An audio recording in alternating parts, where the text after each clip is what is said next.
신라군은 치열한 접전 끝에 개백의 5천 결사대를 격파하고 사비성으로 진군했다. 당군도 백강 하구의 기벌포에서 백제군을 제압하고 사비성으로 나아갔다. 660년 7월 18일 사비성이 포위되자 의자왕은 웅진성으로 달아났다가 항복했다. 당군이 상륙한 지 겨우 10일 만이었다. 네, 안녕하세요. 2025년 1월 13일 좌니록입니다. 여러분들은 백제 하면 뭐가 가장 먼저 떠오르시나요? 저 같은 경우에는 의자왕, 삼천궁녀 이런 것들이 먼저 떠오르는데 여러분들은 어떨까요? 네, 그래서 오늘은 백제의 멸망 원인을 같이 한번 살펴보도록 하겠습니다.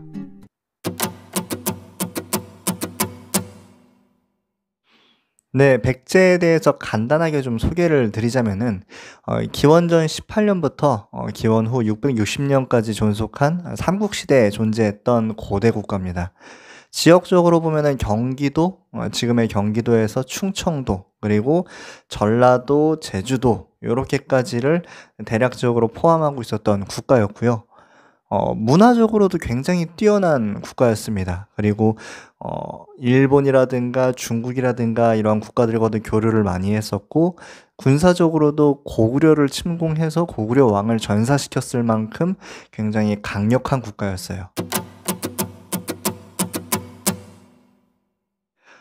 첫 번째 이유로는 외교적 실패를 얘기할 수가 있겠는데요. 백제가 멸망하던 시기였던 7세기 같은 경우는 동아시아가 굉장히 급박하게 전개되던 시기였습니다. 북쪽 같은 경우는 고구려가 수나라와 당나라랑 아주 치열하게 전투를 벌이고 있었고요. 서쪽으로는 백제와 신라가 서로를 원수 보듯이 싸우고 있는 상황이었어요. 그랬을 때 백제의 당시 마지막 왕이었던 의자왕 같은 경우는 굉장히 고민에 빠지는 거죠. 근데 백제의 의자왕의 할아버지 때라든가 아버지였던 무왕 같은 경우는 중국의 수나라랑 굉장히 친하려고 노력을 했었거든요. 근데 친하면서도 약간 실리 외교를 펼쳤었는데 중국이 생각보다 자신들의 그런 니즈를 채워주지를 못하는 거예요. 고구려라든가 신라라든가 이런 영토를 회복하고 싶었는데 이게 잘 안 돼요. 그러다 보니까 의자왕 때 같은 경우는 여기서 뭘 하냐면은 중국의 그런 외교를 조금 이렇게 멀리하고 바로 앞에 있는 고구려를 이제 선택을 하게 됩니다. 그러면서 고구려를 선택하고 옆에 있는 신라를 이제 공격하는 거죠. 그러면서 한반도 내에서의 나름대로의 군사적 우위를 점하는 상태를 취하게 됩니다.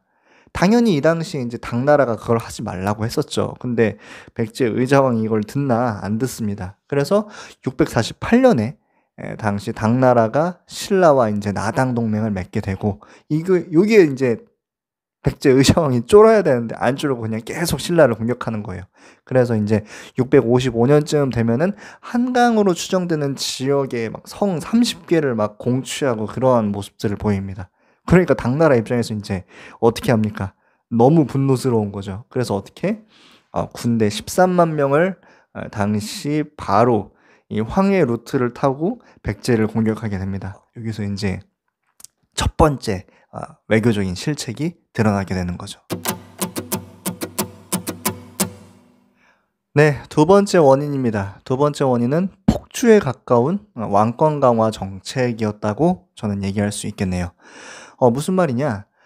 의자왕 같은 경우 초반에 굉장히 분위기 나쁘지 않았습니다. 본인이 해동증자라고 명성을 얻기도 했었고, 신라의 대방어 일선이었던 인제 제일 중요한 성이죠. 대하성을 본인이 공치를 해내요. 군사적으로도 나름대로 재능이 있었던 것 같아요.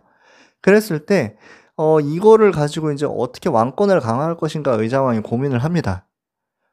그도 그럴 것이 당시 백제의 왕실이 나름대로 귀족들에 의해서 많이 좌지우지가 됐거든요. 그래서 아버지 같은 경우도 '익산으로 천도를 할까?' 뭐 이런 식으로 고민을 많이 하기도 해요. 그래서 인제 어떻게 의자왕이 왕권 강화를 실시를 하느냐. 일단 첫 번째로 인제 내자평이었던 기미를 인제 숙청을 해 버립니다. 내자평이라는 건 되게 인제 중요한 장관을 의미를 하거든요. 그리고선 이름이 날려져 있던 당시 대신들, 이름하여 고명대신 40명을 다 이렇게 숙청을 해버려요, 정치적으로. 그런 다음에 섬으로 보내버리는 거죠. 그럼 그 빈 공간이 있을 거 아닙니까? 거기를 어떻게 자기의 서자였던 41명을 거기다 이제 때려 박는 거예요. 예, 장관으로. 자, 그리고 이제 자신에게 이제 충원을 하는 충신들이 있을 거 아닙니까? 뭐 성충이라든가 또 흥수라든가 이러한 사람들의 의견들을 되게 이제 터부시하고 그 사람들마저도 귀양을 보낸다라는 거죠. 이 군사적으로 나름대로 성공했던 그런데 본인이 엘리트라고 하는 지도자가 충신들을 내보내고 자신들의 측근들로만 정책을 이루어 나간다. 굉장히 위험하죠. 네, 마지막 요인입니다. 바로 지배층 간의 분열입니다. 여러분들 황산벌의 계백 들어보셨죠? 그러면은 그 계백의 결사대 숫자 또 기억이 나시나요? 그쵸? 5,000명이죠, 5,000명. 모르셔도 뭐 그럴 수 있습니다. 근데 뭔가 좀 이상하지 않습니까? 뭐가 이상하냐고요? 제 말은 국가가 멸망하는데 계백의 결사대가 5,000명밖에 없다라는 게 좀 이상하지 않냐는 거예요. 신라 같은 경우는 당시 김유신을 총사령관으로 해가지고 5만 명가량을 백제에 투입을 하거든요. 5만 명 대 5,000명. 이게 뭔가 좀 이상한 거예요. 무슨 말이냐면은 나름대로 백제가 당나라가 쳐들어오기 전까지는 이 한반도 내에서 군사적으로 신라를 압도하는 모습들을 많이 보였거든요. 뭐 압도하지 않더라도 비등비등했다라고 하면은 계백의 5천 결사대가 아니라 5만 명 정도는 있어야 된다라는 거 아닌가라는 거예요. 그 말은 뭐냐? 결국에는 신라군이 오는데 삐진 거야. 백제의 귀족들이. 그래서 지원군을 안 보내는 거지. 군대를 안 보내는 거지. 그러니까 어떻게 5만 명 대응하는데 5천 명밖에 없는 군대로 싸울 수밖에 없다라는 거죠. 지배층의 그런 분열 모습은 다른 곳에서도 나타나요. 당나라군이 오는데 어디를 막아야 되는가, 바닷가 쪽을 막아야 되는가, 평지를 막아야 되는가, 이런 걸 가지고 또 이제 백제의 지배층들 간에서 의견이 단합되는 모습을 보이지 않습니다. 결국에는 사비성, 그리고 이후에 웅진성으로 도망갔던 의자왕이 최후의 항전을 벌이기도 전에 그냥 항복을 하게 되는, 그래서 660년에 백제가 어처구니 없이 멸망하는 모습을 우리가 볼 수 있습니다.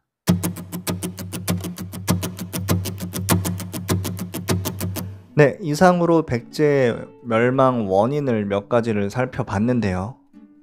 백제는 정말 강대한 국가였어요. 인구적으로도 그렇고 농업 생산도 그렇고 당시 무역 루트적으로도 이제 일본이라든가 중국을 연결하는 모습을 살필 수가 있고요. 군사적으로도 고구려라든가 신라에 밀리지 않는 그러한 모습들을 사료를 통해서도 살필 수가 있습니다.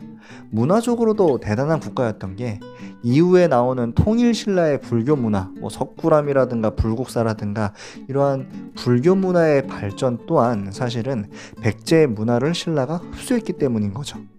그랬을 때 백제는 결국에는 외교적인 실책이라든가 또 내부 지배층 간의 분열을 통해서 멸망을 하는 모습을 우리가 살필 수가 있었습니다.